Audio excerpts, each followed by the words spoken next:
नमस्कार। उनकी कलम मेरी आवाज़ में आप सभी का स्वागत है।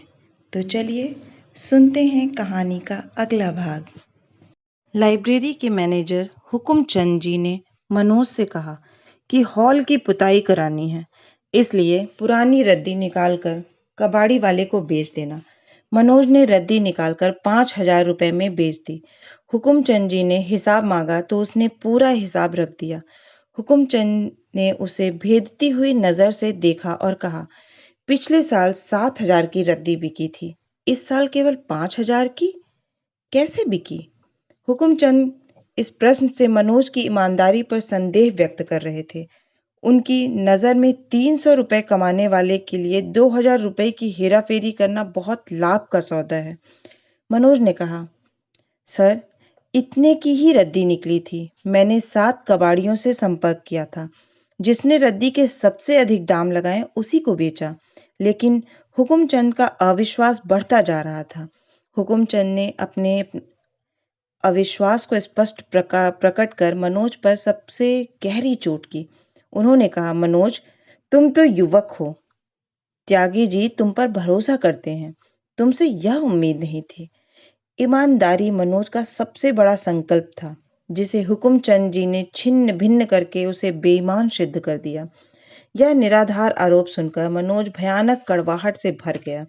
उसकी इच्छा हो रही थी कि कोई कड़वा जवाब हुकुमचंद जी को दे दे, पर वह कुछ नहीं कह सका। वह बिना कुछ कहे लाइब्रेरी से नीचे चला गया। मनोज ने तय किया कि जहां उसकी ईमानदारी की कोई कद्र नहीं है, वहां वह काम नहीं करेगा। पर अगले ही पल उसके मन में विचार आया कि वह जाएगा कहाँ, रहेगा कहाँ, पढ़ेगा कहाँ, पढ़ाई के लिए पैसा कहाँ से आएगा। उसके मन में यही उहापोह बनी रही। शाम को वह लाइब्रेरी में अपनी कुर्सी पर बैठा हुआ था। उसके सामने इतिहास की आधुनिक भारत किताब खुली रखी थी, पर उसका मन पढ़ाई में नहीं लग रहा था। उसके मन को हुकुमचंद जी के आरोप परेशान कर रहे थे। अचानक उसने महसूस किया कि उसके सामने रखा मटका हिल रहा है। लाइब्रेरी की छत पर लगा पंखा चलते चलते अचानक कुछ अधिक तेजी से हिलने लगा। उसे लगा कि दीवार भी हिल रही है। फिर उसे नीचे सड़क से आवाजें सुनाई दी, भूकंप आ गया, भूकंप आ गया। पुरानी जर्जर इमारतें कुछ सेकंड में थर्राकर थम गईं। मनोज भागकर नीचे चला गया। मार्केट के कई दुकानदार भी घबराकर सड़क पर आ गए थे। सभी लोग भूकंप के डर से सहम गए थे। जब दोबारा भूकंप नहीं आया तो लोगों ने राहत की सांस ली, लेकिन किसी ने आशंका प्रकट कर दी कि रात को भूकंप आ सकता है। मनोज को बिल्डिंग में जाने से डर लग रहा था। वह शाम से रात 12 बजे तक सड़क पर अकेला भटकता रहा। फिर वह सड़क के किनारे बनी एक फर्नीचर की दुकान के बाहर बैठा बैठा सोचने लगा, आज यह बिल्डिंग गिर जाती और मैं उसमें दबकर मर जाता तो किसी को क्या फर्क पड़ता। इस शहर में कौन मुझे ढूंढता? कोई नहीं। मैंने अपने 4 वर्ष ग्वालियर की इन सड़कों पर भटकते हुए बिता दिए। क्या पाया मैंने? ईमानदारी से काम करने के बावजूद बेईमानी का आरोप। क्या मैं बेईमानी का आरोप लिए हुए ही मर जाता?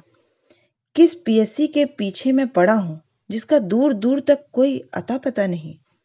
डरा, उदास, हतोत्साहित मनोज सुनसान सड़क पर बैठा रहा। उसके पास कोई नहीं था जिससे वह अपने मन का दर्द बांट सके।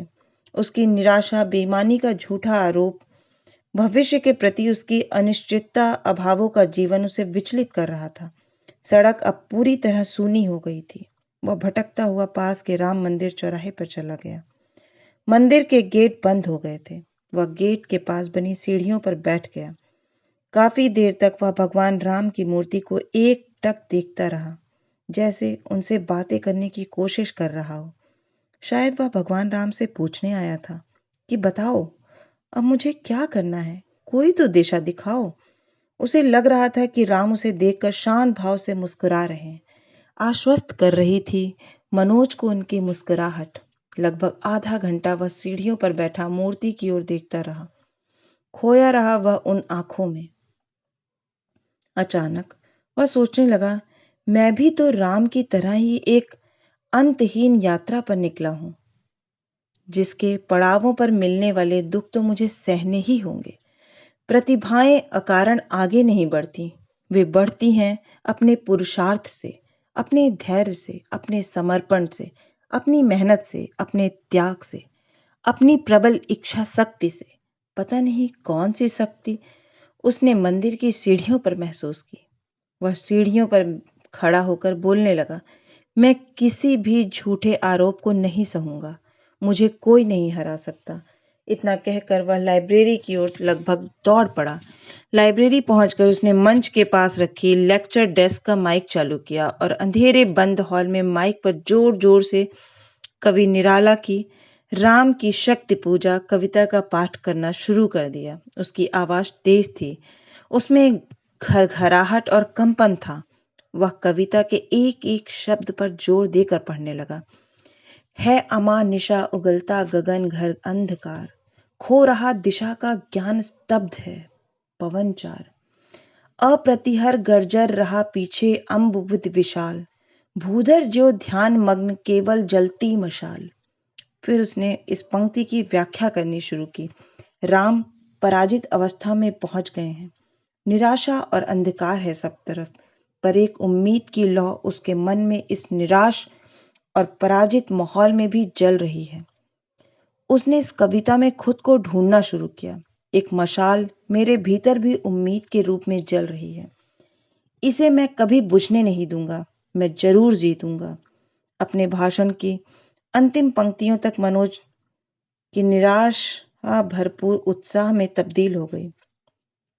वह देर तक काल्पनिक दर्शकों से भरा खाली हॉल देखता रहा। उसने माइक बंद कर दिया, अपनी टेबल पर पहुंचकर टेबल लैंप जलाया, बीएल ग्रोवर की आधुनिक भारत किताब उठाई और सुबह की पहली किरण लाइब्रेरी में पढ़ने तक प्लासी बक्सर और आंग्ला मराठा संबंध पढ़ता रहा।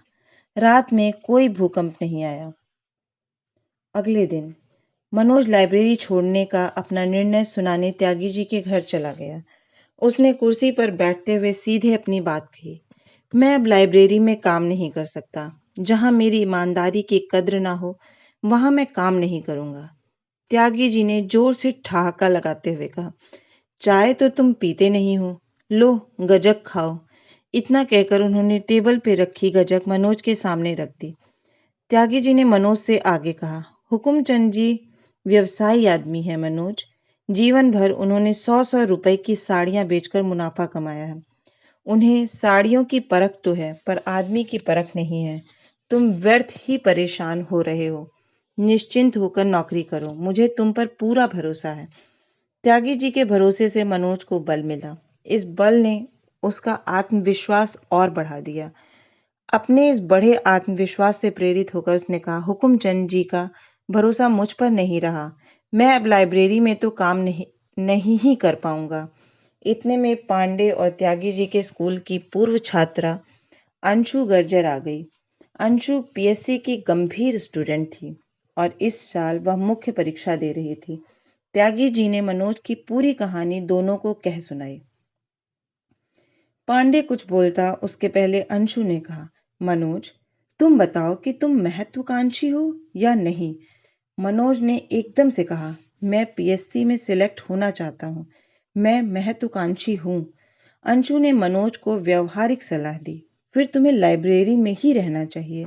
अभी तुम्हारी आर्थिक स्थिति तुम्हें कहीं दूसरी जगह रहने की इजाजत नहीं दे रही है।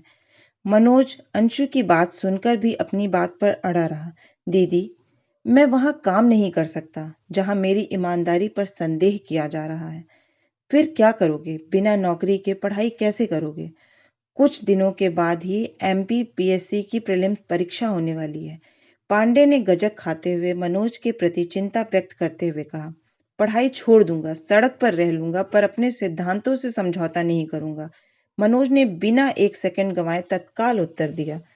उसकी इस जिद का किसी के पास कोई जवाब नहीं था, पर वहां बैठे सभी लोगों को उसकी बात एक नवयुवक का जोश और आदर्शवाद ही अधिक लग रही थी।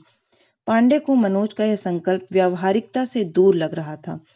उसने मनोज के इस अति आदर्शवाद की व्याख्या की और त्यागी जी को देखते हुए बोला, मनोज जी अपने पिता से प्रभावित हैं। इनके पिता भी अपने सिद्धांतों से समझौता नहीं करते। समझौता ना करना इनकी पारिवारिक विशेषता है।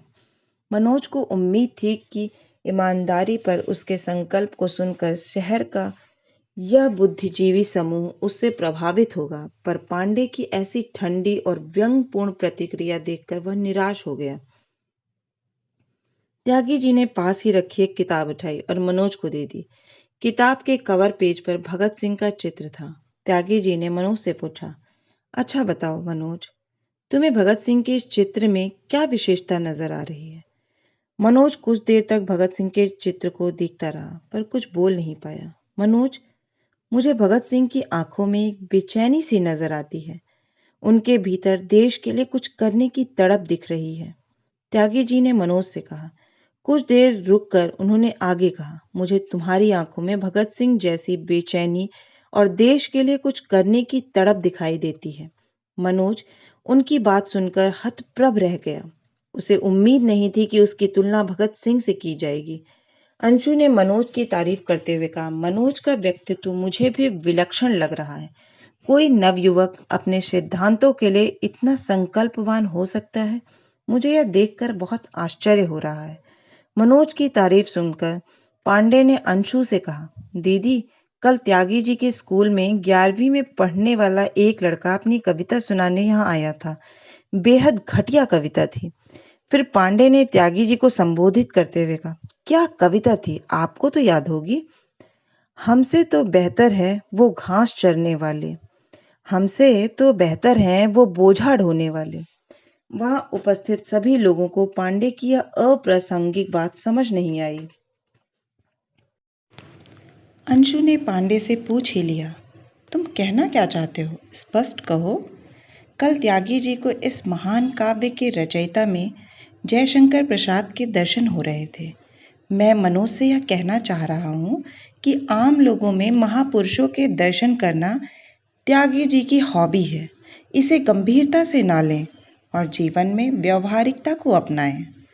पांडे ने त्यागी जी द्वारा की गई मनोज की प्रशंसा को शून्य घोषित कर दिया। उसकी बात सुनकर त्यागी जी ठाका मारकर हंस पड़े। मनोज समझ गया कि अभावों से दूर रहने वाले पांडे कभी उसे नहीं समझ सकता। मनोज बिना किसी निर्णय के वापस लाइब्रेरी चला गया। 1 महीने बाद पांडे मनोज से मिलने लाइब्रेरी पहुंचा। मनोज लाइब्रेरी में नहीं था। लाइब्रेरी के व्यवस्थापक हुकुमचंद कुर्सी पर बैठे हुए कोई रजिस्टर देख रहे थे। पूछने पर हुकुमचंद ने बताया कि मनोज तो 1 महीने पहले लाइब्रेरी का काम छोड़कर चला गया है। 1 साल लाइब्रेरी में काम करने के बाद मनोज ने लाइब्रेरी छोड़ दी थी। कहाँ गया? पांडे ने आश्चर्य से पूछा। पांडे को उम्मीद नहीं थी कि मनोज लाइब्रेरी का काम छोड़कर जा सकता है। हुकुमचंद से और अधिक पूछने पर उन्होंने पांडे को एक पर्ची दे दी, जिस पर मनोज का नया पता लिखा था।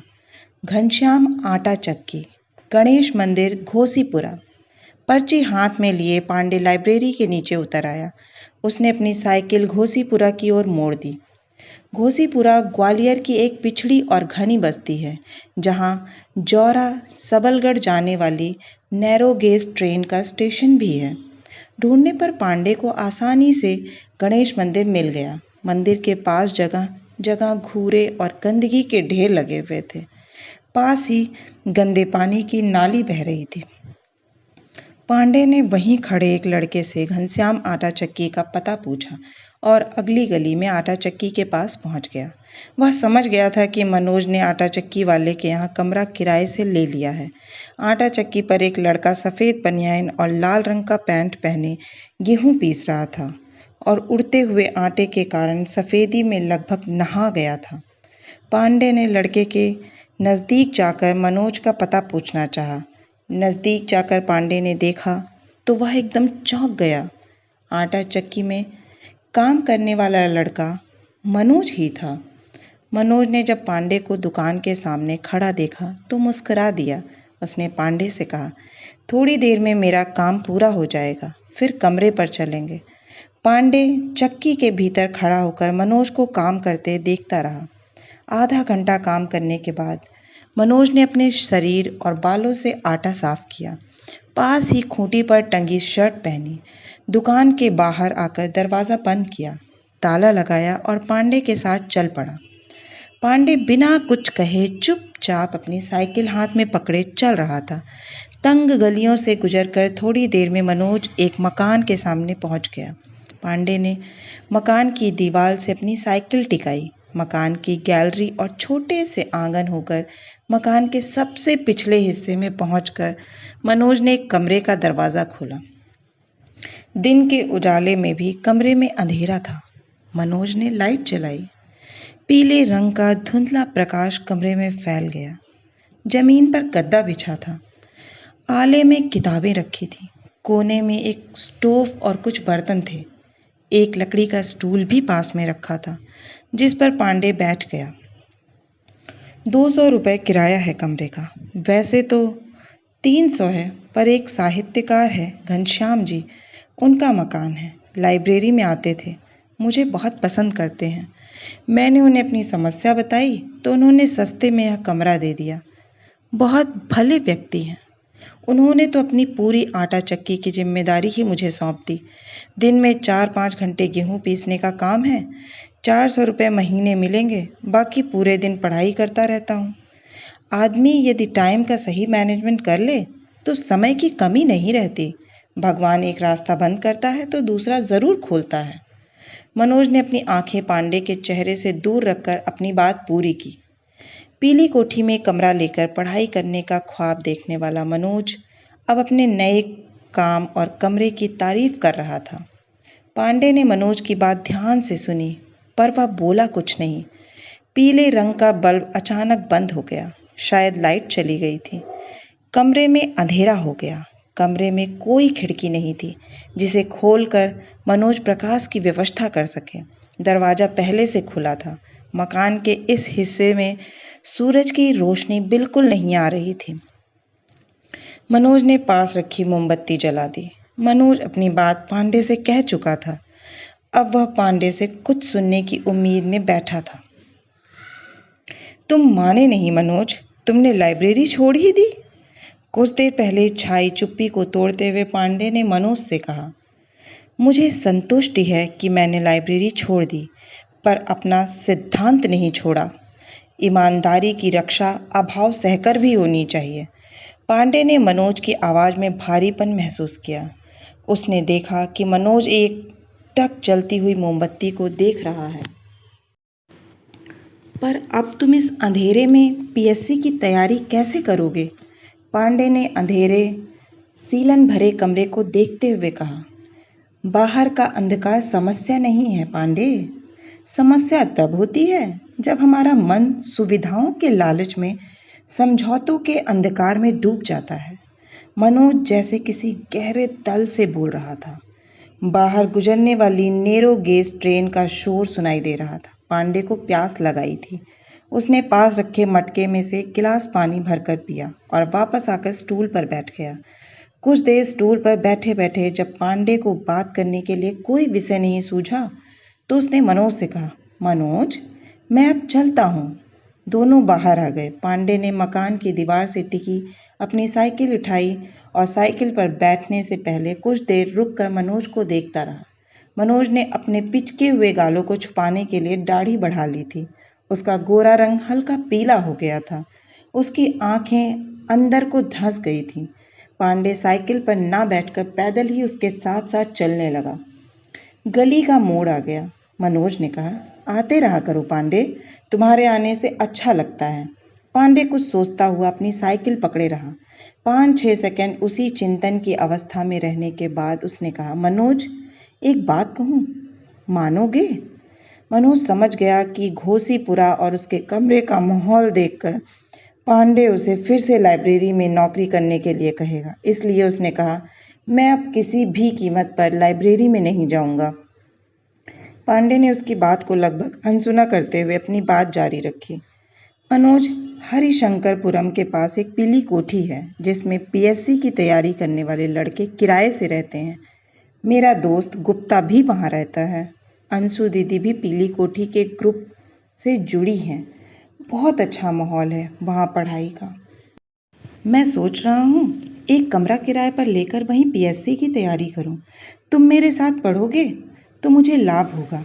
क्या तुम मेरे साथ रहकर पढ़ाई करोगे? मनोज को अपने कानों पर यकीन नहीं हुआ।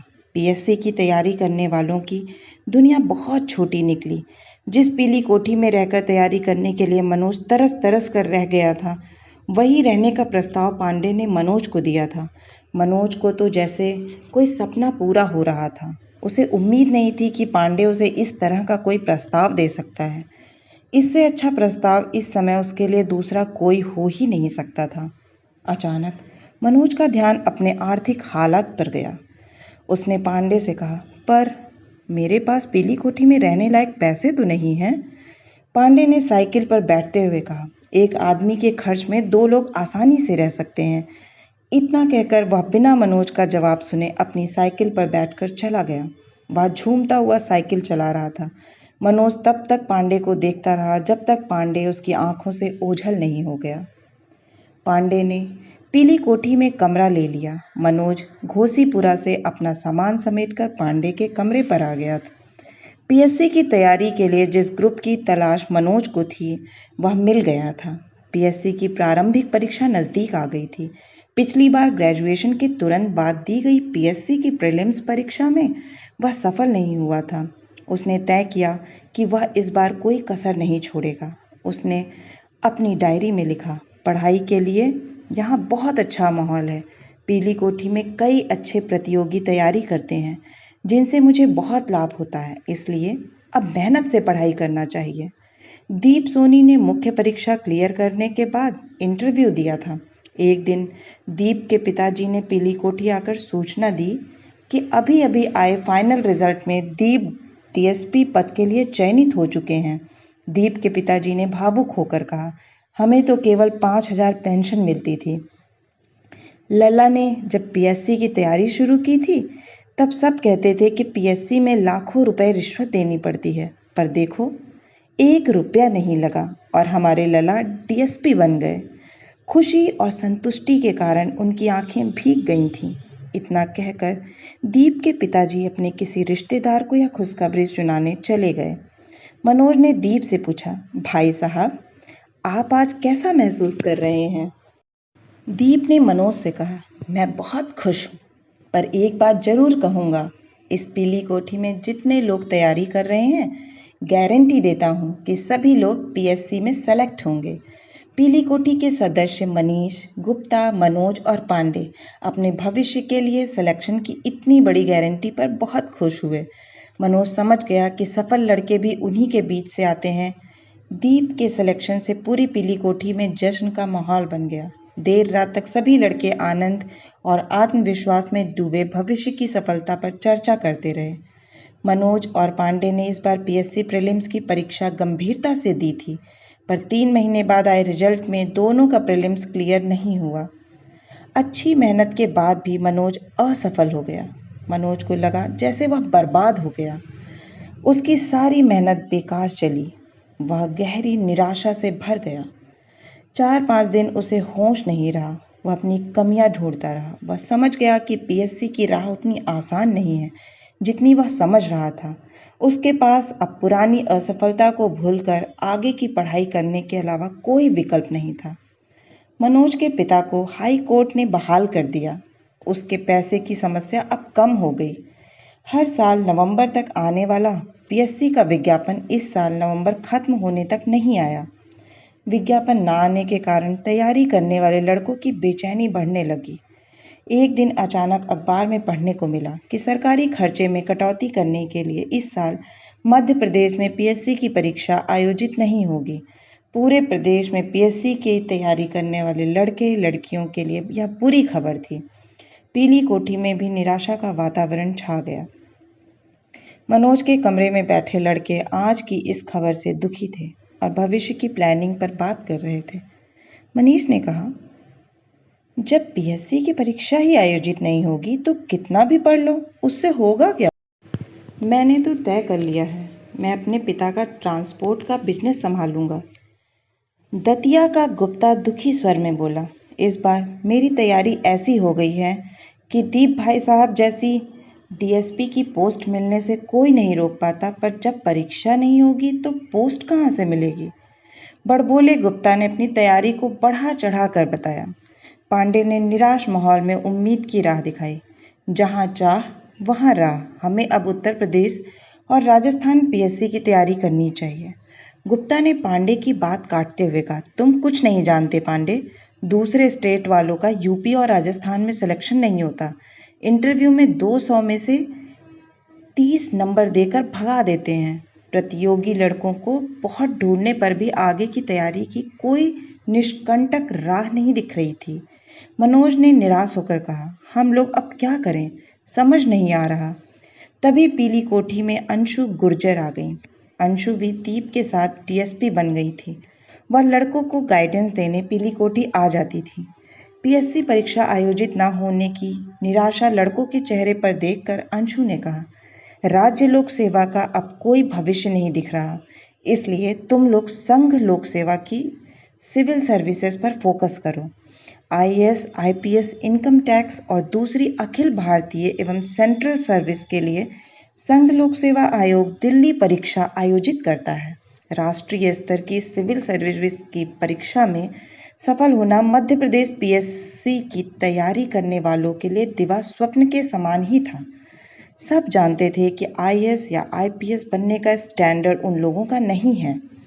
अंशु का सुझाव वहां बैठे सब लड़कों को अपनी पढ़ाई के स्टैंडर्ड से बहुत आगे का लगा। सिविल सर्विस की परीक्षा पास करना गुप्ता की कल्पना से बाहर था। उसने अंशु से कहा, दीदी, आईएएस, आईपीएस बनना बहुत कठिन है। उसकी तो कभी प्रीलिम्स ही नहीं निकलेगी। मेहनत करके पीएससी में तो कहीं लटक सकते थे, पर सिविल सर्विसेज में होना तो नामुमकिन है। कुछ देर पहले डीएसपी बनने का दावा करने वाला गुप्ता अब वापस पीएससी में लटकने की बात करने लगा। अंशु ने लड़कों को प्रेरित किया, मैं जानती हूँ कि यदि तुम लोग 2 साल दिल्ली में कोचिंग करोगे तो सिविल सर्विस कोई बहुत कठिन नहीं है। वहाँ कोई आसमान से लड़के नहीं आते। फिर अंशु ने निराश लड़कों को उत्साहित करने की कोशिश की। उड़ान हमेशा ऊंची भरनी चाहिए। नहीं मिलेगी मंजिल तो कोई गम नहीं, पंख तो मजबूत होंगे। मनोज का खोया आत्मविश्वास अंशु की बातें सुनकर लौट आया। उसने अपने भीतर जोश को महसूस करते हुए कहा, दीदी, यह सपना नौकरी पाने का सपना नहीं है, खुद को साबित करने का सपना है। रास्ता जो हमने चुना है उसी पर चलकर हमें स्वयं को साबित करना है। इसलिए अब पलायन नहीं कर सकते।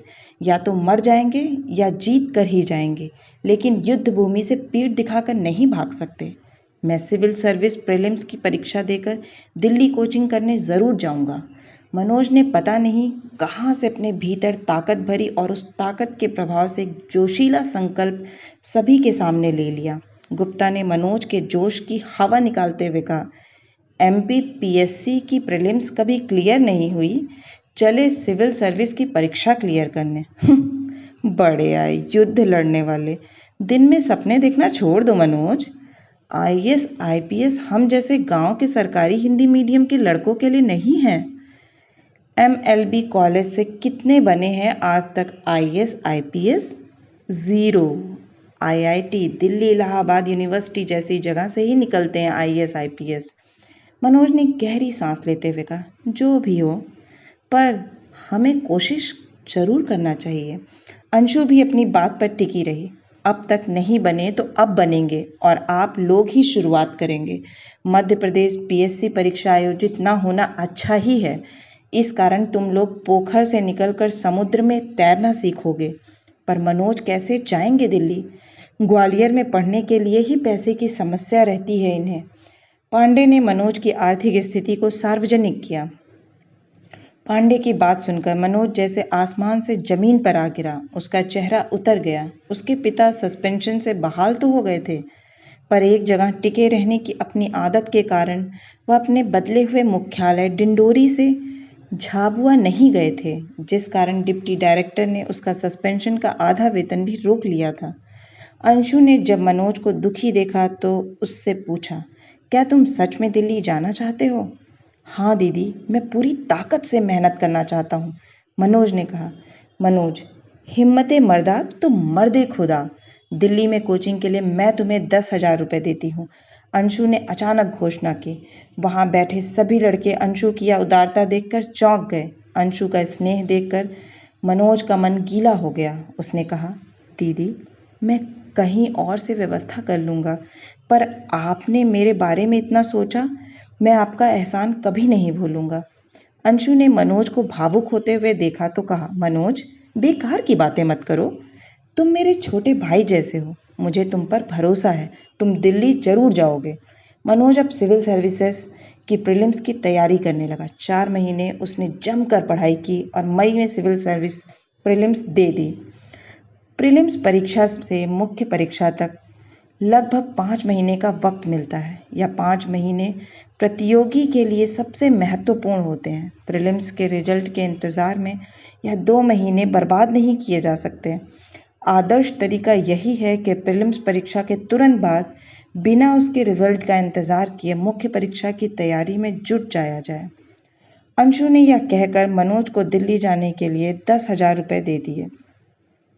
पांडे ने डर और कम तैयारी के कारण सिविल सर्विस प्रीलिम्स की परीक्षा नहीं दी थी, लेकिन भविष्य की तैयारी के लिए पांडे भी मनोज के साथ दिल्ली जाने के लिए तैयार हो गया। दोनों सपनों और उम्मीदों से भरी दिल्ली पहुंच गए।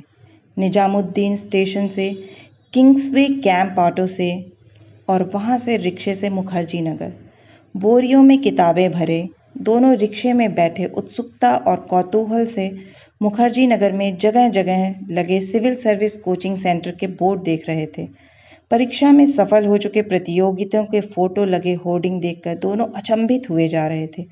मुखर्जी नगर आने वाला हर स्टूडेंट इसी उम्मीद और सपने को पाले हुए यहाँ आता है कि कभी वह भी सफल होगा और उसकी तस्वीरें भी होर्डिंग पर लगेंगी।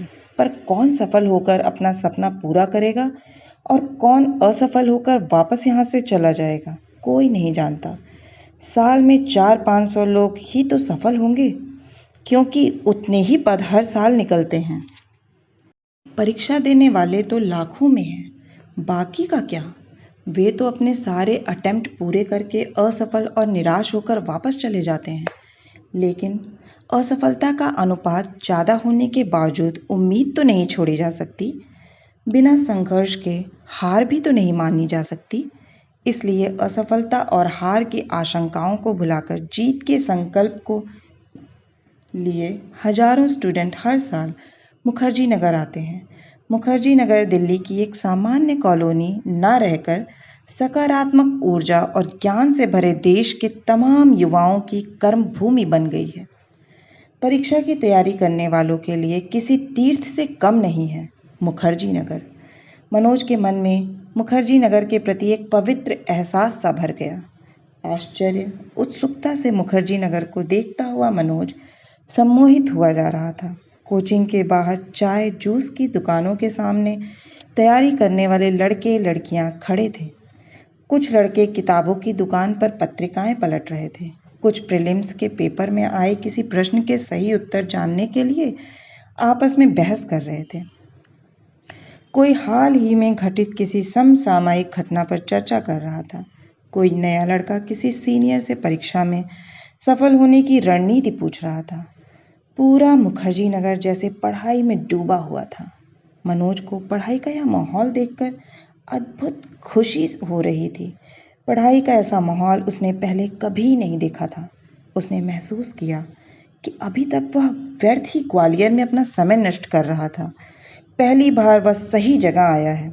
मनोज और पांडे ने मुखर्जी नगर से लगे हुए नेहरू विहार के सी ब्लॉक में कमरा किराए से ले लिया। नेहरू विहार मुखर्जी नगर से कम समृद्ध बस्ती थी। संकरी गलियों में 3-4 मंजिलों के मकान पूरे नेहरू विहार में फैले हुए थे। नेहरू विहार में कमरे मुखर्जी नगर से सस्ते थे, इसलिए कम पैसा खर्च करने वाले विद्यार्थी नेहरू विहार में रहते थे। मनोज मुख्य परीक्षा के लिए हिंदी साहित्य की कोचिंग करना चाहता था। 1-2 जगह पूछने पर उसे पता चला कि दृष्टि कोचिंग में विकास दिव्य कीर्ति सर हिंदी साहित्य बहुत अच्छा पढ़ाते हैं। मनोज ने विकास सर की कोचिंग में एडमिशन ले लिया। पांडे अपने आप को हिंदी का विद्वान मानता था, इसलिए उसने कोचिंग ना करने का फैसला लिया। दृष्टि कोचिंग बत्रा सिनेमा के पीछे एक बिल्डिंग के बेसमेंट में लगती थी। केबिन में कोचिंग की डायरेक्टर वर्मा मैडम बैठती थी। उसके भीतर एक बड़ा हॉल था जिसमें विकास सर क्लास लेते थे। मनोज की कुछ लड़कों से बात हुई जो कोचिंग में पहले से आ रहे थे। ये लड़के देश के कोने कोने से यहाँ पढ़ने आए थे। कुछ लड़के अपने राज्य की पीएससी में पहले ही सेलेक्ट होकर नायाब तहसीलदार और डीएसपी बन चुके थे। वे अब यहाँ आईएएस और आईपीएस बनने आए थे। कुछ लड़के लड़कियाँ 2-2, 3-3 बार सिविल सर्विसेज का इंटरव्यू दे चुके थे। प्रीलिम्स परीक्षा पास करके मुख्य परीक्षा देने वाले लड़के लड़कियों की यहाँ कोई कमी नहीं थी। ग्वालियर में तो मुश्किल से कोई सिविल की प्रीलिम्स क्लियर कर पाता है और यहाँ तो इंटरव्यू दिए लोगों की भरमार है। आश्चर्य और खुशी के साथ साथ मनोज के मन में घबराहट भी हो रही थी। क्या वह इतने योग्य और पहले स्टेट सर्विस में सेलेक्ट लड़कों से कंपटीशन कर पाएगा? वह जानता था कि इन लोगों के सामने वह कुछ भी नहीं है। वह 12th फेल का कलंक लिए यहाँ आया है और यहाँ सब उद्भट विद्वान सफल लोग। पता नहीं वह कैसे टिक पाएगा इन लोगों के बीच। 1 महीना हो गया मनोज को विकास सर की क्लास में जाते हुए। अजीब सा आकर्षण था विकास सर के पढ़ाने में। क्लास के सभी लड़के लड़कियां उन्हें मंत्रमुग्ध होकर सुनते थे। विकास सर ने अब तक पढ़ाए गए सिलेबस का टेस्ट लेने की घोषणा की। क्लास खत्म होने पर जब मनोज क्लास के बाहर आ गया तो कुछ लड़के चाय की दुकान पर झुंड में खड़े थे और 3 दिन बाद होने वाले टेस्ट के बारे में चर्चा कर रहे थे। मनोज ने भी उसके साथ खड़ा हो गया। एक लड़के ने कहा, हिंदी साहित्य में विकास सर ने जिसका लिखा हुआ पसंद कर लिया, समझो वह जरूर आईएएस या आईपीएस बनेगा। पिछले साल दीपेंद्र कुशवाहा नाम के लड़के के बारे में विकास सर ने पहले ही घोषणा कर दी थी और उसी साल वह आईएएस बन गया। एक दूसरा लड़का कट चाय पीते हुए बोला, तो विकास सर इस साल मेरे बारे में घोषणा करेंगे। मैं जयशंकर प्रसाद पर ऐसा उत्तर लिखूंगा कि विकास सर को भी लगेगा कि ऐसा धुरंधर कौन आ गया उनकी क्लास में। इसके साथ ही उस लड़के ने प्रसाद की कामायनी कविता सुनानी शुरू कर दी। लड़का तब तक अपनी याद की हुई कविता सुनाता रहा जब तक उसके साथ वाले लड़के ने उसे रोका नहीं। मनोज को इस कविता की शुरुआती 4-5 पंक्तियां ही याद थीं। एक लड़के के मुंह से इतनी लंबी कविता सुनकर वह आश्चर्यचकित रह गया। पूर्वी उत्तर प्रदेश से दिल्ली तैयारी करने आए एक लड़के ने इलाहाबाद को याद करते हुए कहा, कोई कुछ भी कहे, मैं ताराचंद हॉस्टल में था तब से संजीव जी को जानता हूँ। एमए हिंदी गोल्ड मेडलिस्ट हैं यह आदमी, वह भी इलाहाबाद यूनिवर्सिटी से। ये टेस्ट टॉप ना करे तो मेरा नाम बदल देना। साथ खड़े संजीव जी केवल मंद मंद मुस्कुरा रहे थे। अपनी प्रशंसा के बदले में उन्होंने प्रशंसा करने वाले लड़के के चाय पैसे अदा कर दिए। एक लड़के ने अलग राग अलापा, मुझे तो लगता है कि टेस्ट में राहुल रूसिया टॉप करेंगे। यूपी पीएससी में 2 बार सेलेक्ट हो चुके हैं। एक बार ट्रेंड टैक्स में और दूसरी बार डीएसपी बने। दोनों बार हिंदी में बम्पर नंबर पाए थे। राहुल रूसिया ने अपनी लंबी बाहें हवाई जहाज के डैनों जैसी फैलाकर अपने समर्थक को गले लगा लिया। मनोज ऐसे उद्भव विद्वानों को देखकर घबरा गया। इनके सामने वह कहीं नहीं ठहरता। वह समझ नहीं पा रहा था कि इन लड़कों जैसे योग्य और विद्वान बनने के लिए कितना और कब तक पढ़ना पड़ेगा। विद्वान और पूर्व से सिलेक्ट लड़कों के सामने अपनी कमज़ोर स्थिति से निराश वह अपने कमरे की ओर चल दिया। वह जानता था कि मुख्य परीक्षा में पास होने के लिए हिंदी में अच्छे नंबर लाना ज़रूरी है, इसलिए वह विकास सर के टेस्ट को बहुत गंभीरता से देना चाह रहा था। यदि इस टेस्ट में अच्छे नंबर आ जाते हैं तो वो समझ जाएगा कि उसकी पढ़ाई की दिशा और लेखन शैली मुख्य परीक्षा के लिए एकदम सही है। कमरे पर पहुंचकर उसने पांडे को अपने मन की उलझन बताई। हिंदी के विद्वान पांडे ने मनोज को ज्ञान दिया, तुम्हें यदि टेस्ट में अच्छे नंबर लाना है तो सबसे अलग लिखना पड़ेगा। भाषा शैली इतनी खतरनाक और आतंकित करने वाली हो कि कॉपी चेक करने वाला हैरान रह जाए। जब तक वह आपको विद्वान नहीं मानेगा, अच्छे नंबर नहीं देगा। इतना कहकर उसने निराला पर लिखी 5-6 किताबें मनोज के सामने रखी और बोला, इन किताबों में निराला की कविताओं पर बहुत गहराई से लिखा है। इन्हें पढ़ो। रामविलास शर्मा, दूधनाथ सिंह, सूर्य प्रसाद दीक्षित जैसे विद्वान लेखकों की किताबें मनोज के सामने थीं। मनोज ने किताबों को देखकर कहा, ये किताबें मैंने पढ़ी हैं, बहुत श्रेष्ठ लिखा है, पर इनसे प्रश्नों के उत्तर कैसे लिखे जाएंगे? 200 पेज की इन किताबों से 600 शब्द का उत्तर लिखना बहुत कठिन काम है।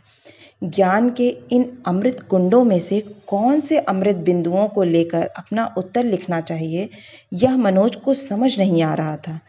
फिर मनोज ने विकास सर के क्लास नोट्स उठा लिए। क्लास में विकास सर के लेक्चर सुने होने के कारण उसे वह नोट्स अच्छे से समझ आ रहे थे। सरल भाषा में और विस्तार के से विकास सर ने टॉपिक समझाया था।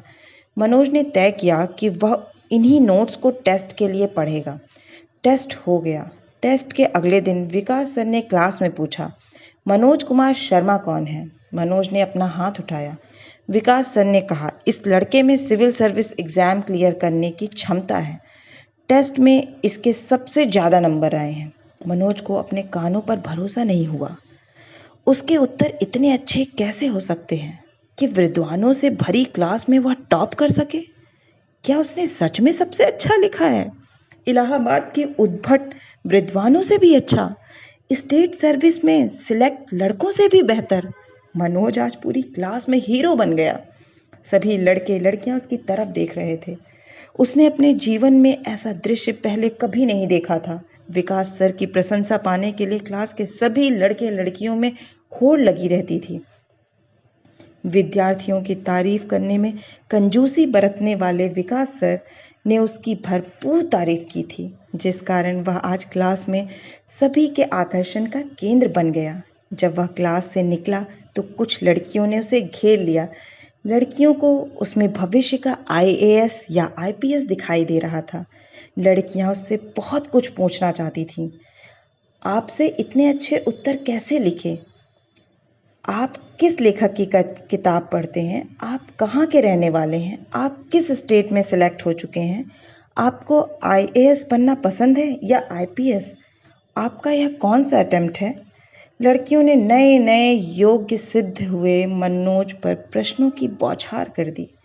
वह एक प्रश्न का उत्तर देने की कोशिश करता, तब तक दूसरा प्रश्न दाग दिया जाता, और यह सब इतनी गति से हुआ कि वह एक भी प्रश्न का उत्तर नहीं दे पाया। उसे उम्मीद नहीं थी कि वह एक ही महीने में दिल्ली में अपनी ऐसी मनमोहक पहचान बना लेगा। वह अभिभूत सा लड़कियों से घिरा रहा। एक लड़की मनोज से एक्सक्यूज मी कहते हुए धीमी आवाज में बोली, मैं राजस्थान से हूँ, इसी साल इनकम टैक्स इंस्पेक्टर बनी हूँ, अब यहाँ आईएएस बनने आई हूँ। चलिए सामने पार्क में बैठकर बात करते हैं।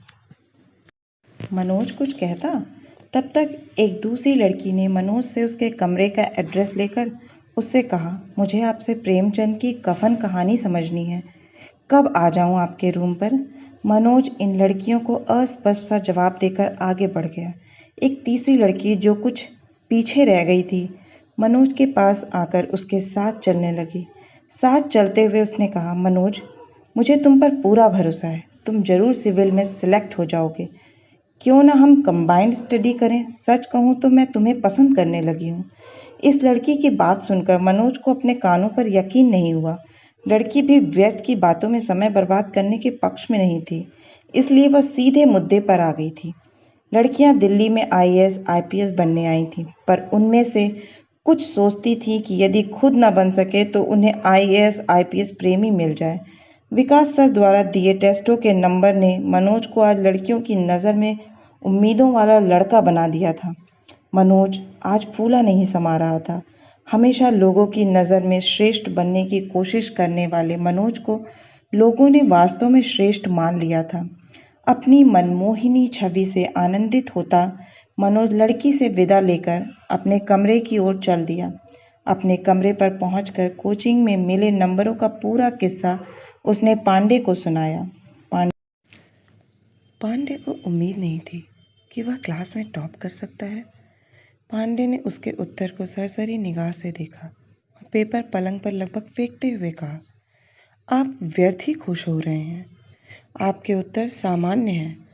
मुझे इनमें कोई विशिष्टता नजर नहीं आ रही। पांडे के भीतर ईर्ष्या पैदा हो गई थी। पांडे खुद को हिंदी का विद्वान मानता था और मनोज को हिंदी का एक सामान्य विद्यार्थी। इसलिए पांडे आज उसकी उपलब्धि पर कुढ़ रहा था। पांडे की नकारात्मक प्रतिक्रिया देखकर मनोज को दुख हुआ, पर उसने कुछ नहीं कहा। वह फिर से अपने लिखे उत्तर पढ़ने लगा। सिविल सर्विस की प्रीलिम्स परीक्षा का रिजल्ट आ गया। मनोज और पांडे नेहरू विहार के एक साइबर कैफे रिजल्ट देखने पहुंचे। मनोज का दिल जोर जोर से धड़क रहा था। पांडे ने यह प्रीलिम्स नहीं दी थी, इसलिए वह अविचलित था। मनोज ने इंटरनेट पर रिजल्ट देखा।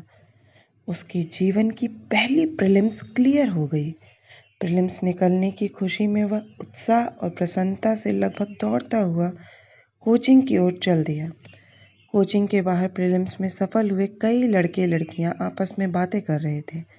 ग्वालियर में बड़ी मुश्किल से 1 या 2 लड़कों की सिविल सर्विस की प्रीलिम्स निकलती है। यहाँ तो जिसकी देखो उसी की प्रीलिम्स क्लियर हो गई है। अभी तक उसे प्रीलिम्स बहुत बड़ी उपलब्धि लग रही थी, पर जब उसने देखा कि उसकी आधी क्लास की प्रीलिम्स क्लियर हो गई, तो उसे समझ में आ गया कि प्रीलिम्स तो केवल मुख्य परीक्षा देने का प्रवेश द्वार है। असली लड़ाई तो मुख्य परीक्षा में होगी। मनोज कोचिंग के अंदर पहुंचा तो पता चला कि प्रीलिम्स के रिजल्ट के कारण क्लास आज 15 मिनट लेट लगने वाली है।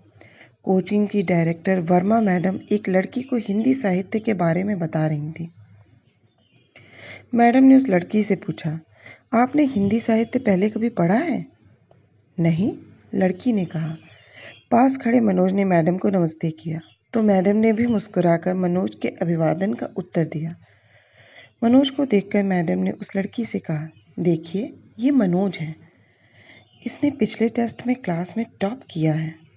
लड़की ने एक नज़र मनोज को देखा और वापस वर्मा मैडम की बात सुनने लगी। मैडम ने लड़की से कहा, आप मनोज से कोचिंग की पढ़ाई के बारे में बात कर सकती हैं। 1 महीने में मनोज के लेखन में बहुत सुधार हुआ है। मेरा नाम श्रद्धा है। मैं अल्मोड़ा की रहने वाली हूँ। आज ही दिल्ली आई हूँ। मैंने हिंदी साहित्य पहले कभी भी नहीं पढ़ा। कैसी है यह कोचिंग? क्या मैं एकदम नया विषय कवर कर लूँगी? श्रद्धा की आंखों में कुछ प्रश्न तैर रहे थे, जिनके जवाब वह एक अजनबी लड़के से चाह रही थी। दिल्ली के नए माहौल को समझने और जानने की बेचैनी भी साफ नजर आ रही थी। उसके चेहरे पर नए विषय का खौफ भी नजर आ रहा था। मनोज काफी देर तक उत्सुकता और उम्मीद में डूबी श्रद्धा को देखता रहा। पता नहीं क्या आकर्षण था उस लड़की में, जो मनोज उसके सामने से हट नहीं पाया। पारदर्शी शीशे की तरह साफ नजर आ रहा था कि यह लड़की जैसी है वैसी ही दिख रही है। जो महसूस कर रही है वही बयां करता है उसका चेहरा। श्रद्धा की सरलता के आकर्षण में मनोज वहीं खड़ा रहा। दिल्ली की दूसरी लड़कियों से अलग लग रही थी उसे श्रद्धा। गणित के सवालों जैसी उलझी लड़कियों से अलग श्रद्धा सरल कविता सी उसके दिल में उतर गई थी। कहीं यह पहली नजर का बंधना तो नहीं है? मनोज समझ नहीं पा रहा था, पर अपने आप को बंधता हुआ महसूस कर रहा था। श्रद्धा के मन की चिंता को कम करने के लिए उसने कहा, विकास सर बहुत अच्छा पढ़ाते हैं। उन लोगों के लिए तो बहुत उपयोगी है जो हिंदी में एकदम नए हैं। चिंता करने की कोई बात नहीं है। तुमने सही निर्णय लिया है। क्लास का समय हो गया था। दोनों क्लास में साथ साथ बैठ गए। विकास सर ने क्लास में आकर सबसे पहला प्रश्न किया, प्रीलिम्स किस किस का क्लियर हुआ है? मनोज के साथ साथ लगभग आधी क्लास ने हाथ खड़े कर दिए। विकास सर ने इन भीड़ को बधाई दी। पास बैठी श्रद्धा ने मनोज से आश्चर्य से पूछा, आपका प्रीलिम्स क्लियर हो गया? जी, मनोज ने कहा। कौन सा अटेम्प्ट था? श्रद्धा ने आगे पूछा। पहला, मनोज ने कहा। सिविल सर्विसेज में केवल 4 अटेम्प्ट देने को मिलते हैं। ऐसे में पहले ही अटेम्प्ट में मनोज की प्रीलिम्स क्लियर होना उसे श्रद्धा की नज़रों में योग्य बना रहा था। श्रद्धा के अल्मोड़ा की स्थिति भी ग्वालियर जैसी ही थी। वहाँ भी सिविल का प्रीलिम्स निकालने वाले बिरले होते हैं। इसलिए श्रद्धा भी पहले अटेम्प्ट में प्रीलिम्स क्लियर करने वाले मनोज को सम्मान और उत्सुकता से देख रही थी। एक शाम मुखर्जी नगर में बत्रा सिनेमा के सामने मेरठ वाला रेस्टोरेंट पे कोचिंग से फ्री हुए कुछ लड़के लड़कियां समोसे खा रहे थे। कुछ लोग चाय पी रहे थे। मेरठ वाला से लगी हुई किताबों की दुकान पर खड़ा मनोज इस महीने आई प्रतियोगिता दर्पण खरीद रहा था। तभी उसने एक आवाज़ सुनी, हेलो मनोज। मनोज ने पलटकर देखा तो सामने आसमानी रंग के सूट में श्रद्धा खड़ी थी। उसके चेहरे पर मुस्कुराहट थी। मनोज की नजरें उसके चेहरे पर स्थिर हो गईं। श्रद्धा को देखकर मनोज का मन सुकून से भर गया। उसने बातचीत का सिलसिला चलाया। कहाँ कमरा लिया है आपने? मुखर्जी नगर से बाहर 129 में, श्रद्धा ने कहा। पढ़ाई कैसी चल रही है आपकी? मनोज ने बात आगे बढ़ाते हुए श्रद्धा से पूछा। हिंदी साहित्य उतना भी सरल नहीं है जितना लोग कहते हैं। मुझे तो बहुत कठिनाई हो रही है, श्रद्धा ने उदास स्वर में कहा। चिंता में इस लड़की का चेहरा कितना मासूम हो जाता है।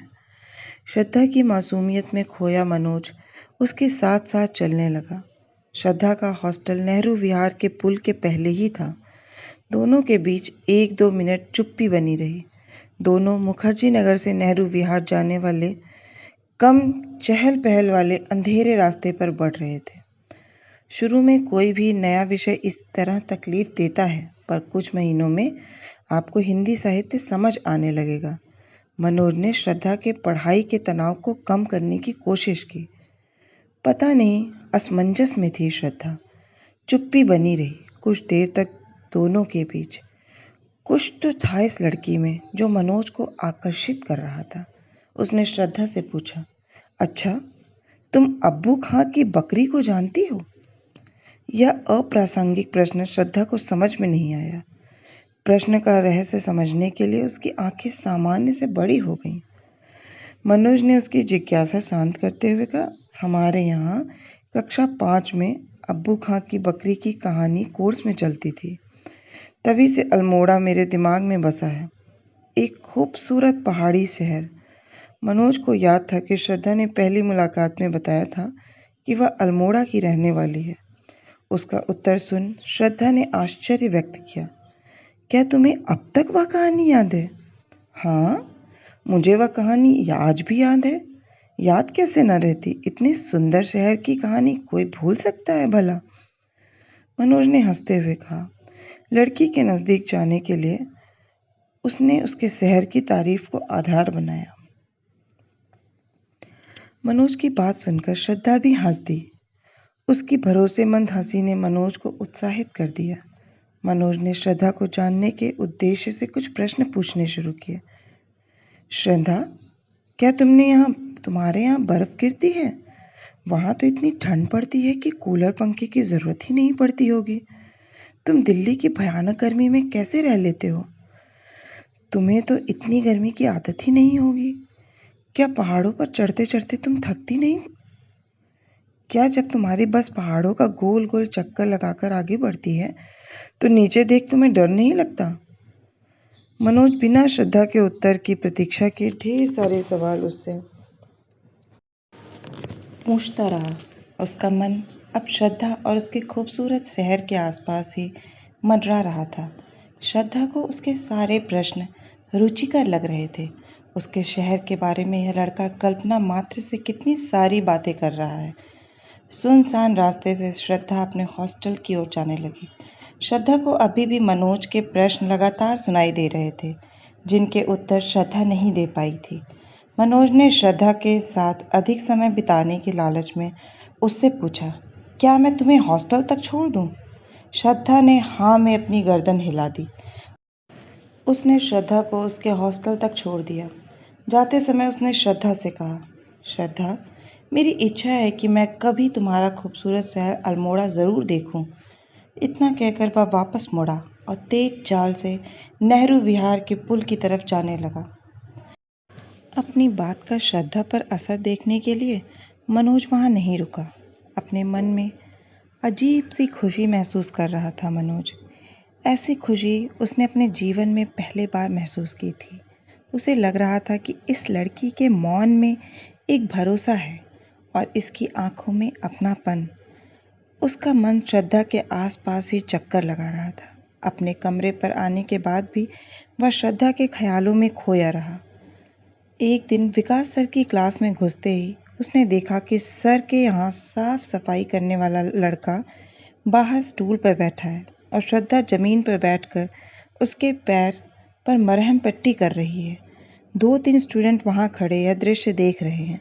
पूछने पर एक लड़के ने बताया कि छोटू के पैर में चोट लग गई है और श्रद्धा अपने कमरे से फर्स्ट एड किट लाकर उसकी ड्रेसिंग कर रही है। श्रद्धा ने कहा, भैया चिंता मत करो, 2 दिन बाद पट्टी बदल दूंगी। श्रद्धा ने मनोज को देखा तो मुस्कुरा दी। पता नहीं क्यों श्रद्धा को इस तरह एक गरीब लड़के की मदद करते देख मनोज की आंखें भीग गईं। श्रद्धा ने मनोज को भावुक होते हुए देखा तो पूछा, क्या हुआ मनोज? मनोज कुछ नहीं बोला। दोनों क्लास में चले गए। क्लास के बाद दोनों साथ साथ वापस जाने लगे। श्रद्धा के एक हाथ में उसका फर्स्ट एड किट था, दूसरे हाथ में किताबें। मनोज ने श्रद्धा के हाथ से किट ले लिया। वह अपने आप को श्रद्धा की तारीफ करने से नहीं रोक सका। श्रद्धा, तुम बहुत संवेदनशील हो। श्रद्धा की उसकी तारीफ में कुछ अतिशयोक्ति लगी। उसने कहा, नहीं मनोज, मैं एक BA MS डॉक्टर हूँ, मेरा यह कर्तव्य है। मनोज ने अपने अतीत की किसी तकलीफ को याद करते हुए कहा, श्रद्धा, कुछ डॉक्टर ऐसे भी होते हैं जो पैसा न होने पर किसी बुखार से तपते लड़के को अपने क्लिनिक से भगा देते हैं। इस दुनिया में तुम जैसे अच्छे लोग बहुत कम रह गए हैं।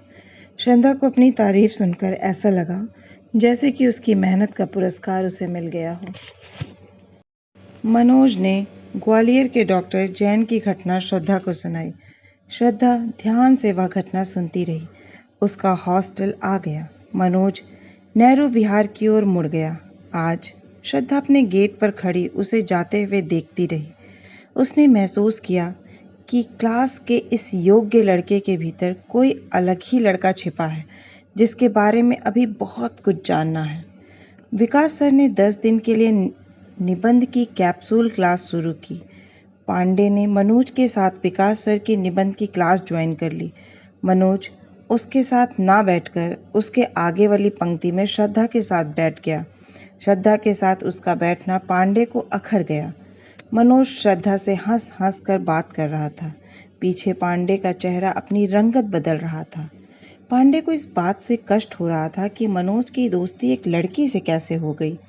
मनोज ने जब पांडे को घूरते हुए देखा तो समझ गया कि मामला बिगड़ रहा है। उसने पांडे से गुस्से को कम करने के उद्देश्य से श्रद्धा का परिचय पांडे से कराते हुए कहा, पांडे जी, ये श्रद्धा है। इनका भी एक विषय हिंदी है। BA MS डॉक्टर हैं, बहुत योग्य हैं। लेकिन पांडे पर श्रद्धा की तारीफ का कोई असर नहीं हुआ। उसने अपनी सीट पर बैठे हुए अपनी आवाज़ को थोड़ा ऊंचा करते हुए मनोज से कहा, मनोज जी, श्रद्धा तो बहुत योग्य हैं, पर क्या आपने इन्हें बताया कि आप 12th में फेल हो गए थे? मनोज का दिल धक से रह गया। उसे उम्मीद नहीं थी कि पांडे उसे श्रद्धा के सामने इस तरह से बेइज्जत कर देगा। श्रद्धा पांडे का वाक्य सुनकर मनोज की तरफ देखने लगी। मनोज उससे नजरें चुरा रहा था। श्रद्धा उसे अच्छी लगने लगी थी। पता नहीं अब श्रद्धा उसके बारे में क्या सोचेगी। उससे दोस्ती रखेगी या उसे पढ़ाई में कमज़ोर मानकर मिलना बंद कर देगी। क्लास शुरू हो गई। श्रद्धा पूरी क्लास में गंभीर बैठी रही। उसकी गंभीरता से मनोज आशंकित होता रहा। वह समझ गया था कि श्रद्धा अब उसे किसी तरह पसंद नहीं करेगी। पांडे अपना काम करने विकास सर द्वारा पढ़ाए जा रहे आर्थिक विकास और बाजारवाद विषय पर तल्लीनता से उनका लेक्चर सुन रहा था। क्लास खत्म होने के बाद श्रद्धा ने मनोज से कहा, क्या मैं तुमसे 10 मिनट बात कर सकती हूँ? इस प्रश्न से मनोज घबरा गया। पता नहीं क्या कहना चाहती है श्रद्धा। शायद वह यही कहना चाहती है कि वह एक 12th फेल लड़के से कोई दोस्ती नहीं रखना चाहती। श्रद्धा भी तो किसी ऐसे लड़के से दोस्ती करना चाहती होगी जिसका IAS या IPS बनना तय हो। मनोज इसी उधेड़-बुन में श्रद्धा के साथ साथ चलता रहा। पांडे ने मनोज को श्रद्धा के साथ जाते हुए देखा तो उसे पास बुलाकर कहा, मनोज जी, आप दिल्ली पढ़ने आए हैं, ये प्रेम लीला बंद कीजिए। क्या अंशु दीदी ने इसी काम के लिए तुम पर भरोसा किया था, इसलिए तुम्हें पैसे दिए थे? पांडे ने उसे अपने विशिष्ट तरीके से पढ़ाई के लिए प्रेरित किया। मनोज को अभी भी पांडे पर गुस्सा आ रहा था, पर उसने अपना गुस्सा दबाते हुए बड़े विनम्र स्वर में इतना ही कहा, पांडे, श्रद्धा बहुत अच्छी लड़की है। इतना कहकर आशंकित और भयभीत मनोज श्रद्धा के पास पहुंच गया। मुखर्जी नगर में जूस की दुकान के नज़दीक पहुंचकर श्रद्धा ने उससे पूछा, क्या आप 12th में फेल हो गए थे? फिर आपकी फर्स्ट अटेम्प्ट में प्रीलिम्स कैसे निकल गई? मनोज की जैसे सांस अटक गई। उससे कुछ बोलते नहीं बन रहा था। कहीं श्रद्धा उसे झूठा तो नहीं समझ रही, कहीं उसे ऐसा तो नहीं लग रहा कि मेरी प्रीलिम्स नहीं निकली, मैं झूठ बोल रहा हूँ। मनोज ने श्रद्धा से कहा, हाँ, उस साल स्कूल में नकल नहीं हुई थी श्रद्धा, इसलिए मैं फेल हो गया था। 10th में नकल हो गई थी, इसलिए 3rd डिवीज़न से पास हो गया था। झूठ के सहारे दूसरों को प्रभावित करने वाला मनोज श्रद्धा से झूठ नहीं बोल सका। सच्चाई का आत्मविश्वास मनोज के चेहरे पर दिखाई दे रहा था। उसे लग रहा था कि यह लड़की उसके भीतर बस गई है, इसलिए उसके बारे में सब जानती है। कुछ भी इससे छुपा नहीं है, इसलिए कुछ भी इससे छुपाने की ज़रूरत नहीं है। श्रद्धा के हॉस्टल के नज़दीक पहुंचकर दोनों हॉस्टल के सामने वाले पार्क में जाकर बैठ गए। श्रद्धा ने मनोज से कहा, मनोज, मैंने मेडिकल एंट्रेंस एग्ज़ाम 2 बार दिया, पर MBBS के लिए नहीं चुनी गई। BAMS किया मैंने अपने पापा का निराश कर दिया। बहुत मेहनत के बाद भी मुझे नहीं पता मैं क्यों असफल हो गई थी। शायद सिविल सर्विस में सफल होकर पापा की उम्मीदों को पूरा कर पाऊँ। तुमने तो 12th फेल हो जाने के बाद भी पहली ही बार में प्रीलिम्स क्लियर कर ली। सच में यह बहुत बड़ी बात है। तुम्हारी कहानी सुनकर मैं भी मोटिवेटेड हो गई हूँ। पांडे का दांव उल्टा पड़ गया था। 12th फेल की कहानी सुनकर श्रद्धा को मनोज से दूर करने की उसकी कोशिश बेकार हो गई थी। मनोज की सच्चाई जानकर श्रद्धा उससे दूर नहीं हुई, बल्कि उसकी कहानी से वह प्रेरित हो रही थी। श्रद्धा के इस उदार मन को देखकर मनोज देर तक अपने गांव और ग्वालियर के किस्से उसे सुनाता रहा। श्रद्धा कभी उसके संघर्ष के किस्से सुनकर गंभीर हो जाती, कभी आश्चर्य से अपनी आंखें बड़ी करके उसे देखती रहती, कभी किसी बात पर देर तक हंसती रहती। शाम अब रात में तब्दील हो गई थी। अतीत की अपनी असफलताओं को भुलाकर दोनों भविष्य में सफलता की राह पर बढ़ना चाह रहे थे।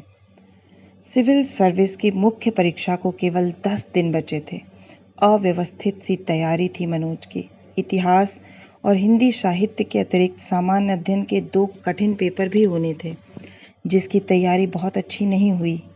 इन पेपरों में संविधान, भूगोल, इकोनॉमी, साइंस, करंट अफेयर्स सभी कुछ पूछा जाएगा। पैसों के अभाव में वह सामान्य अध्ययन और इतिहास की कोचिंग नहीं कर सका था। इंग्लिश का 300 नंबर का कंपलसरी पेपर पास करना भी जरूरी है। सुकून की बात यह है कि इस पेपर के नंबर मुख्य परीक्षा में जुड़ते नहीं हैं, लेकिन 300 में से यदि पासिंग मार्क्स 100 नंबर नहीं आए तो शेष किसी भी पेपर की कॉपी ही चेक नहीं की जाएगी। हिंदी साहित्य के बचे हुए सिलेबस को पूरा करने के लिए विकास सर ने अंतिम क्लास रात को ली। मनोज की हिंदी साहित्य की कोचिंग पूरी होने को थी, इस कारण से उसे अब वापस ग्वालियर जाना है। पर इस अंतिम क्लास के समय मनोज श्रद्धा के बारे में सोच रहा था।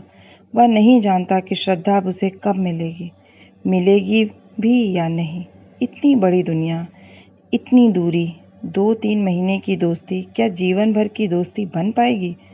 उसे नहीं पता, पर उसकी इच्छा है कि कितनी भी बड़ी दुनिया हो, कितनी भी दूरी हो, श्रद्धा उसमें हर जगह मौजूद रहे, हमेशा मौजूद रहे। रात भर चलने वाली इस क्लास में मनोज श्रद्धा को देखकर यही कल्पना करता रहा कि वह इस लड़की के साथ ही हमेशा रहे तो कितना अच्छा हो। दिल्ली की अपनी आखिरी क्लास में मनोज श्रद्धा की कल्पनाओं में ही डूबा रहा। क्लास सुबह 6 बजे तक चलती रही। मनोज सोचता रहा अपने अनिश्चित भविष्य के बारे में। यहाँ से जाने के बाद क्या होगा? सफलता, असफलता कुछ भी निश्चित नहीं। क्या सफलता इतनी आसान होती है? क्या सेलेक्ट होना इतना आसान होता है? पता नहीं। अगर सेलेक्ट हो जाए तो सब ठीक हो जाएगा। वह श्रद्धा से कह देगा कि वह उससे प्यार करता है। पर यदि अभी कह दे तो श्रद्धा एक असफल लड़के को क्यों चुनेगी? आखिरी क्लास में उसके दिमाग में यही सब चलता रहा। क्लास खत्म होने के बाद मनोज ने श्रद्धा से कहा, श्रद्धा रुकना, मैं विकास सर से मिलकर आता हूँ।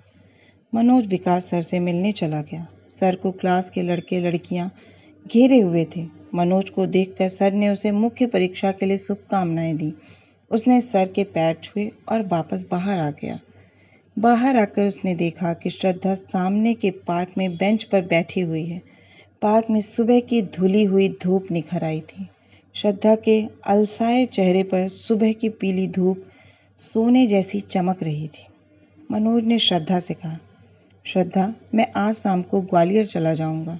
वह श्रद्धा से कुछ और भी कहना चाहता था, लेकिन उसकी हिम्मत नहीं हो रही थी। श्रद्धा ने उसे आगे की परीक्षा के लिए शुभकामनाएं दी। मनोज, तुम बहुत मेहनती हो, तुम ज़रूर सफल हो जाओगे। खूब मेहनत से मुख्य परीक्षा देना। जीवन में कभी हम लोग फिर से मिले तो मैं गर्व से कहूँगी कि सफल मनोज दिल्ली में मेरा दोस्त था। अंतिम वाक्य सुनकर मनोज को लगा कि वह श्रद्धा को हमेशा के लिए छोड़कर जा रहा है। वह इस तरह से उसे हमेशा के लिए नहीं छोड़ना चाहता था। इसलिए उसने कहा, क्या हम हमेशा दोस्त नहीं रह सकते? श्रद्धा ने कुछ देर सोचते हुए जवाब दिया, हम दोस्त तो हैं ही मनोज, पर मुझे नहीं पता कि मैं आगे कहाँ पढ़ूंगी। सिविल सर्विस की तैयारी का क्या भविष्य है? मुझे डिग्री के बाद इंटर्नशिप भी करनी है। सब कुछ अनिश्चित है मेरा। अगले महीने मैं भी यहाँ से चली जाऊंगी। आगे की तैयारी मैं शायद अपने घर से ही करूं। श्रद्धा मनोज के बारे में अनिश्चय की स्थिति में थी। उसे नहीं पता था कि वह मनोज से कब तक और कितनी दोस्ती रखना चाहती है। मनोज को आज श्रद्धा अचानक अपने से दूर जाती हुई दिखी।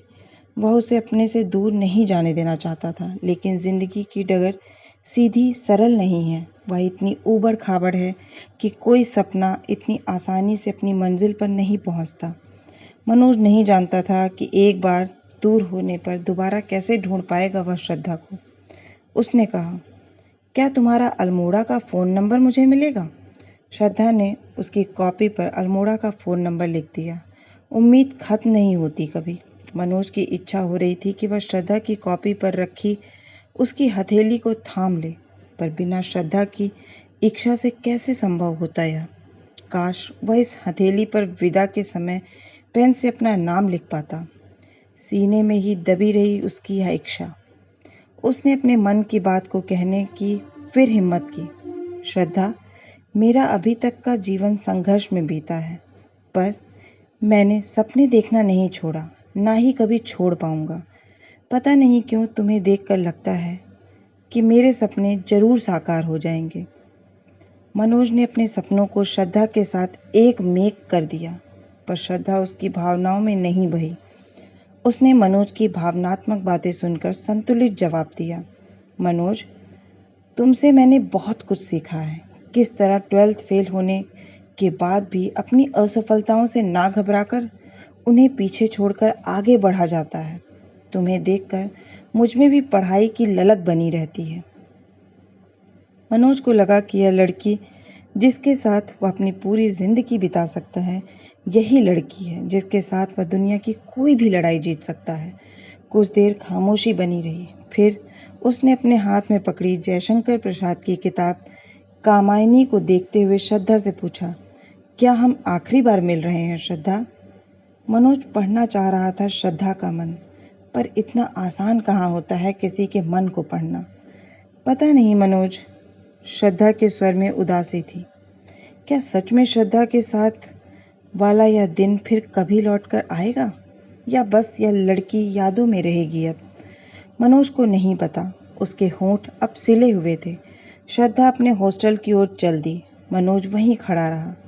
मनोज श्रद्धा को तब तक जाते हुए देखता रहा जब तक वह उसकी आंखों से ओझल नहीं हो गई। ताज एक्सप्रेस के जनरल डिब्बे में अपना सामान बोरियों में भरकर मनोज और पांडे वापस ग्वालियर की ओर चल दिए। सिविल सर्विस की मुख्य परीक्षा की तैयारी करने दिल्ली जाने वाला मनोज वापसी में श्रद्धा के प्यार को अपने मन में बसाए लौट रहा था। उसे अपना मन भरा भरा सा लग रहा था। वह सोचने लगा कि यदि पहले ही अटेम्प्ट में वह IAS या IPS बन जाए तो श्रद्धा से कितनी आसानी से कह सकता है कि वह उससे प्यार करता है। पीली कोठी में दोनों ने फिर से एक कमरा किराए से ले लिया। 2 दिन बाद मनोज भोपाल मुख्य परीक्षा देने चला गया। दीप सोनी भोपाल में ही DSP थे और सरकारी आवास में रहते थे। उनके यहाँ रुककर मनोज पेपर दे आया। सामान्य अध्ययन और कंपलसरी इंग्लिश पेपर के बाद 10 दिन का गैप था। वह पेपर देकर वापस ग्वालियर आ गया। सामान्य अध्ययन के पेपर में वह एकदम से सटीक उत्तर नहीं लिख पाया था। वह पहले ही अटेम्प्ट में IAS या IPS बनने की कल्पना कर रहा था, लेकिन अब उससे अपनी कल्पना को अब थोड़ा छोटा कर लिया।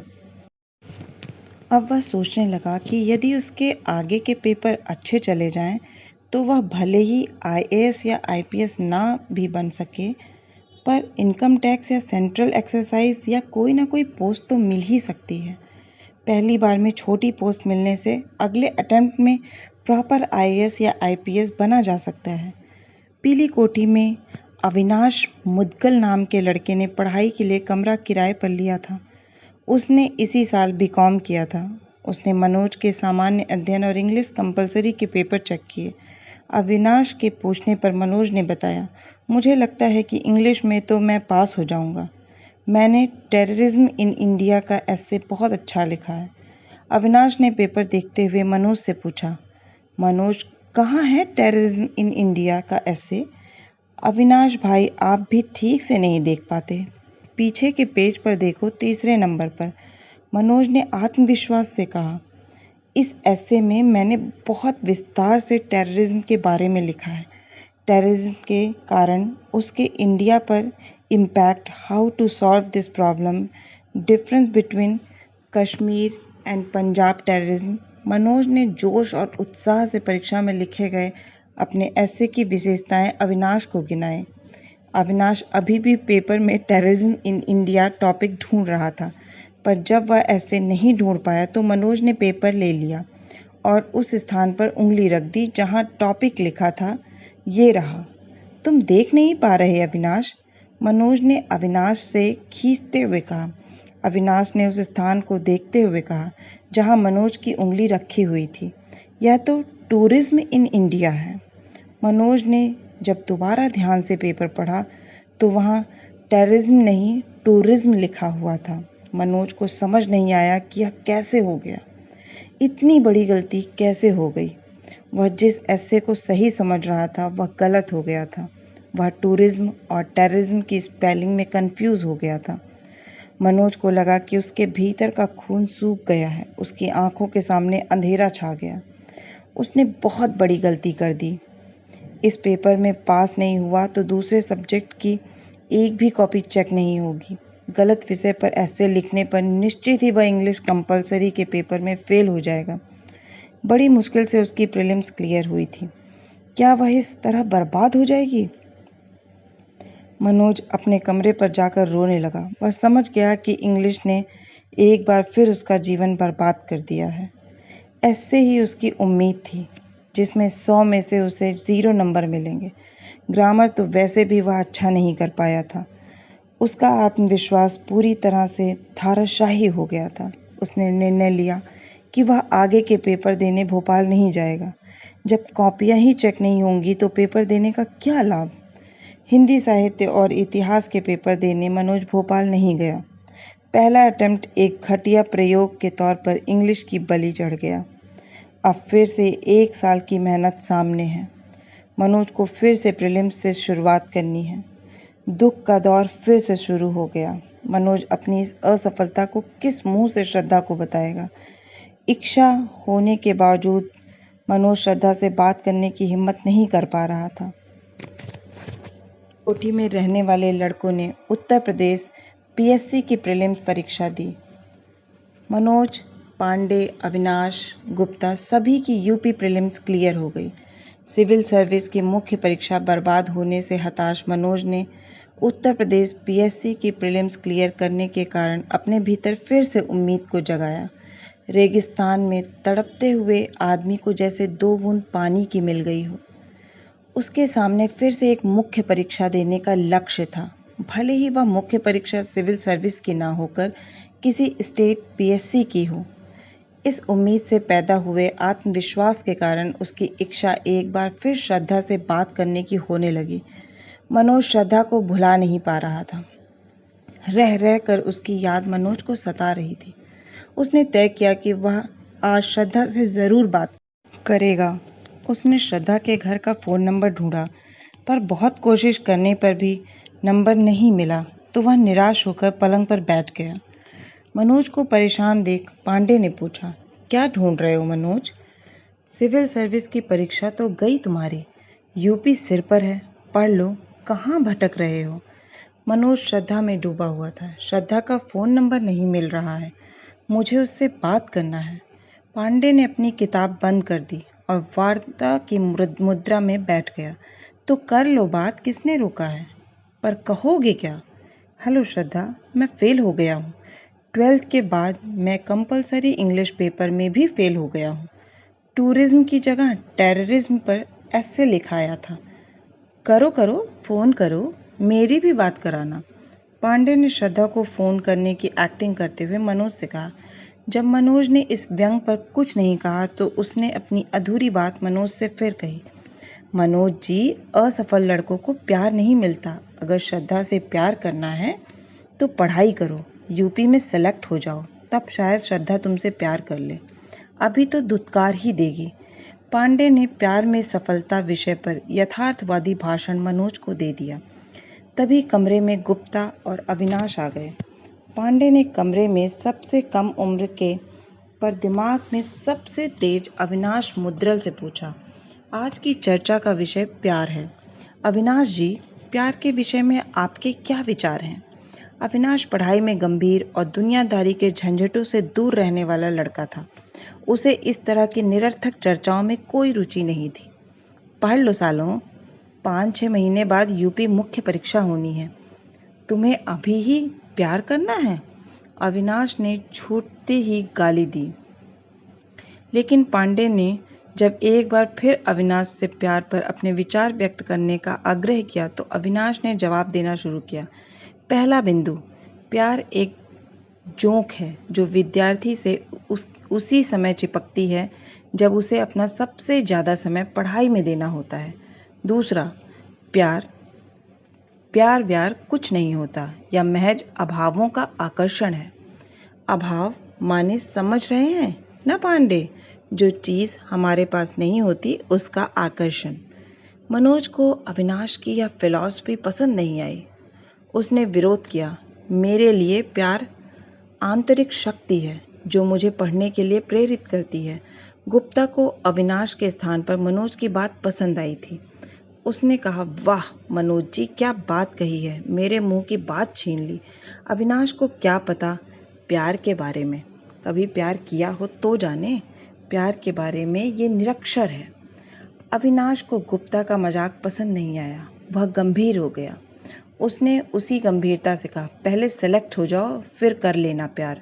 अगर प्यार करोगे तो सिलेक्शन होना मुश्किल है, इसलिए सब छोड़कर केवल पढ़ाई करो। किताब सामने रखकर प्रेमिका के बारे में सोचने से सिलेक्शन नहीं होगा। कमरे में सन्नाटा खिंच गया। अब किसी के मुंह से कोई आवाज़ नहीं निकल रही थी। इस गंभीर चर्चा में किसी के पास बोलने के लिए कुछ नहीं बचा था। इंग्लिश आगे कोई रुकावट ना डाले, इसके लिए मनोज और पांडे ने मनोज के पुराने दोस्त रविकांत द्विवेदी की इंग्लिश कोचिंग में एडमिशन ले लिया। कोचिंग में 6 लड़कियां और 10 लड़के थे। एक दिन रविकांत सर ने क्लास में योगिता नाम की लड़की को किसी बात पर डांट दिया।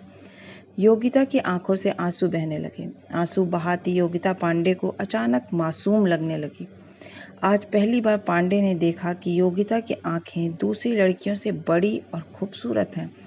इन बड़ी आंखों में पांडे डूब गया। मनोज के प्यार के विरोधी पांडे को आज अचानक योगिता से प्यार हो गया। पांडे को भी इस समय पढ़ाई की सख्त जरूरत थी, पर पढ़ाई के सबसे जरूरी समय में प्यार की जोंक उससे चिपक गई थी। अविनाश द्वारा कही गई प्यार के विषय में पहली बात पांडे के संदर्भ में सही सिद्ध हो रही थी। मनोज को यह जानकर सुकून मिला कि पांडे भी प्यार करने लगा है, क्योंकि उसे उम्मीद थी कि पांडे अब श्रद्धा का विरोध नहीं करेगा। पांडे ने योगिता से दोस्ती बढ़ाने के प्रयत्न शुरू कर दिए। मनोज पांडे की मदद करने के लिए तत्पर था। दोनों प्रतियोगियों के पास वक्त की कमी थी, जिस कारण योगिता को पांडे से प्यार करने के लिए राजी करने में ज़्यादा वक्त बर्बाद नहीं किया जा सकता था। इसलिए योगिता के मन की थाह लेने दोनों एक दिन उसके घर पहुंच गए। योगिता ने मनोज से कहा, रवि सर आप लोगों की बहुत तारीफ करते हैं, कहते हैं कि आप लोग जरूर पीएससी में सेलेक्ट हो जाओगे। मनोज ने वक्त बर्बाद न करते हुए पांडे को एक योग्य प्रेमी के रूप में योगिता के दिल में स्थापित करने की कोशिश की। मेरा तो पता नहीं, पर पांडे जरूर सेलेक्ट हो जाएगा। लेखन क्षमता बहुत अच्छी है इनकी। कॉलेज में निबंध लेखन प्रतियोगिता में हमेशा फर्स्ट आते थे। मनोज ने पांडे के विषय में एक काल्पनिक झूठ बोल दिया। पांडे के व्यक्तित्व में यह झूठ 4 चांद लगा रहा था। इसलिए मनोज के द्वारा पूर्व में बोले गए झूठ का विरोध करने वाले सिद्धांतवादी पांडे ने इस झूठ का खंडन नहीं किया। मनोज के इस झूठ का तत्काल असर हुआ। योगिता ने पांडे की तरफ मुस्कुराते हुए देखा। पांडे को प्यार की ऐसी स्पीड की उम्मीद नहीं थी। वह योगिता को मुस्कुराता हुआ चेहरा देख समझ गया कि मामला सेट हो रहा है। योगिता उसमें रुचि ले रही थी। योगिता की मम्मी ने पोहे की प्लेट मेहमान के वेश में आए प्रेमियों के सामने रख दी। कुछ देर कमरे में चुप्पी रही। मनोज ने पांडे को देखा कि पांडे योगिता से कुछ कह रहे हैं, पर पांडे पोहे खाने में व्यस्त रहा। मनोज ने पांडे को इशारा किया कि वह बातचीत आगे बढ़ाए। मनोज के इशारे से हड़बड़ाए पांडे ने योगिता से कहा, तुम्हारी मम्मी पोहे बहुत अच्छे बनाती हैं। मैंने आज तक इतने अच्छे पोहे नहीं खाए। मनोज जी के गांव में तो पोहे बनते ही नहीं हैं। ग्वालियर आकर ही इन्होंने पहली बार पोहे खाए। मनोज ने सिर पीट लिया। पांडे समदर्शी था। वह योगिता से भी वैसे ही बातचीत कर रहा था जैसे वह त्यागी जी या अविनाश से करता था। योगिता से कमरे में एक सितार रखा था। सितार को देखकर पांडे की कुछ कहने की इच्छा हुई। उसने कहा, सितार कौन बजाता है? मैं कभी कभी बजाती हूँ। योगिता ने अपनी बड़ी बड़ी आंखें नचाते हुए कहा, संगीत हमारे मन को बहुत सुकून देते हैं।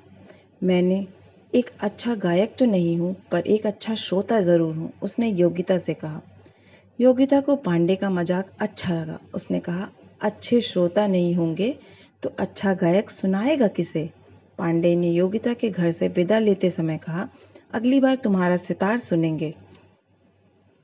पांडे ने एक बार और इस घर में आने की भूमिका बना दी।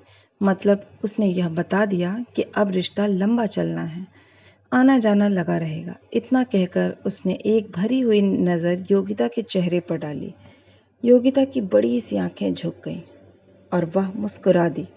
प्यार का अंकुर मन में लिए पांडे मनोज के साथ पीली कोठी आ गया। पांडे ने वापस आकर अपने कमरे में फैली किताबों को अजनबी निगाहों से देखा। कुछ किताबें पलंग पर खुली पड़ी थीं, जिन्हें वह प्यार की तलाश में निकलने के पहले खुला छोड़ गया था। इन किताबों को उसने बंद करके रख दिया। दीवार पर चिपके टाइम टेबल में यह समय मुगल कालीन अर्थव्यवस्था पढ़ने का था।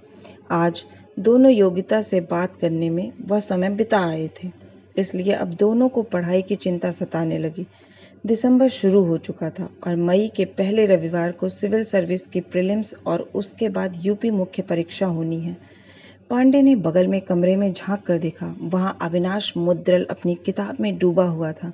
एक अजीब सा अपराध बोध दोनों को महसूस हुआ। दोनों ने किताब उठाई और पढ़ने बैठ गए। छूट चुकी मुगल अर्थव्यवस्था आधा घंटा पढ़ने के बाद पांडे के दिमाग में फिर से योगिता घूमने लगी। उसने इतिहास की किताब किनारे रख दी और आंखें बंद करके लेट गया। अब मामला समानता का था। दोनों प्यार में डूब चुके थे और सामने परीक्षाएं थी। पांडे ने हाल ही में रिलीज फिल्म मोहब्बतों का गाना अपने टेप पर चालू कर दिया, जिसके बोल थे, सोनी सोनी अखियों वाली। गाना सुनकर वह योगिता की बड़ी और सोनी अखियों में डूब गया।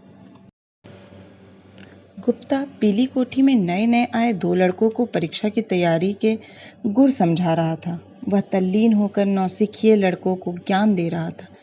मैंने और दीप सोनी ने साथ ही इंटरव्यू दिया था। वो तो इंटरव्यू के दिन मेरी तबीयत खराब हो गई थी, इसलिए मुझे अच्छे नंबर नहीं मिले, नहीं तो मैं भी दीप की तरह आज कहीं डीएसपी होता। गुप्ता ने उन लड़कों को आगे प्रेरित करते हुए कहा, तुम लोग मेरे बताए तरीके से पढ़ाई करोगे तो देखना तुम्हारा सिलेक्शन जरूर होगा। हिस्ट्री में उत्तर कैसे लिखा जाता है यह तो मैंने ही दीप को सिखाया था, तब जाकर हिस्ट्री में अच्छे नंबर आ पाए उसके। चेला था मेरा। दोनों लड़के गुप्ता के झूठ पर टिके विराट व्यक्तित्व से प्रभावित होकर चले गए। तब तक अविनाश एक नए लड़के के साथ गुप्ता के कमरे में आ गया। पीछे पीछे पांडे और मनोज भी आ गए। अविनाश ने गुप्ता से कहा, ये नवल भल्ला है, ये भी पीली कोठी में रहकर तैयारी करना चाहता है।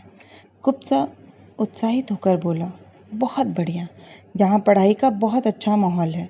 तुम्हें पढ़ाई में कोई भी प्रॉब्लम हो तो मुझसे पूछ लेना। इंटरनेशनल रिलेशन में तो पूरी पीली कोठी में मेरा डंका बजता है। किसी को कुछ भी समस्या आती है मुझसे ही पूछते हैं। क्यों अविनाश? गुप्ता ने नवल को नौसिखिया मानते हुए अपने आप को विषय विशेषज्ञ घोषित कर दिया और अविनाश से अपनी योग्यता की स्वीकृति चाहिए। अविनाश ने गुप्ता का भ्रम बनाए रखते हुए कहा, पीली कोठी क्या, गुप्ता का तो पूरे ग्वालियर में डंका बजता है। गुप्ता के वक्तव्य को नवल ने चुनौती के रूप में ले लिया।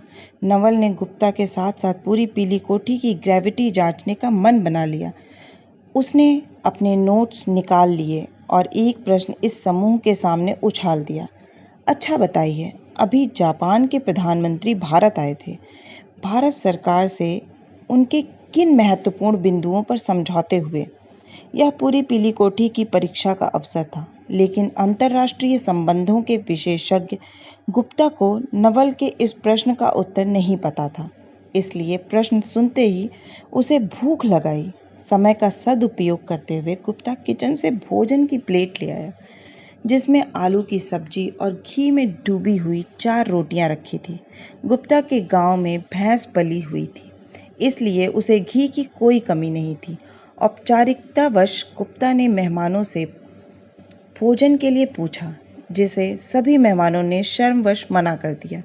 गुप्ता को नवल के पूछे गए प्रश्न के उत्तर का और छोर भी नहीं पता था, इसलिए उसने खुद को इस परीक्षा से अलग ही मान लिया।